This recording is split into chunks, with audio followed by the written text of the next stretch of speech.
وطندار عشق من یا آمدیم بازی کنیم مرا میزنی با کی آمدیم بازی کنیم به خدا اینه این مرا میزنه این فکر کرده من شونش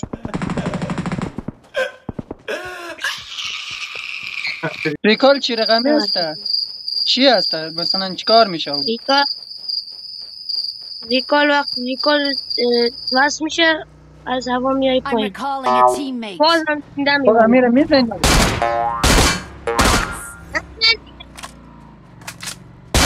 بیدم من اینی میام بیزم دیگه اینا رو شما داریم نه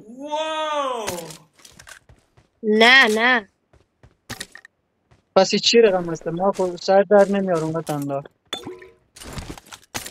و بیا دنبال ما سر در بیاری حالا خودت سر در میاری نه ده گیم چند وقت است گیم میزنی زیاده پیش یک 2 سالی نه نمی بیزن وطندار بگوی عادل بگوی نفر اینمی چی هسته ما به خدا میگه اینمی من میگم اینمی چی هسته کاخور هسته جو میخوره چی هسته نفر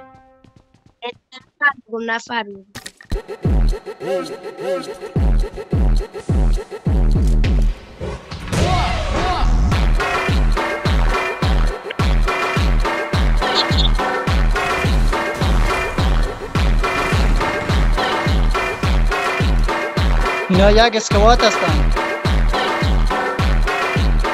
دیگه یک کلو یخی داره مرز در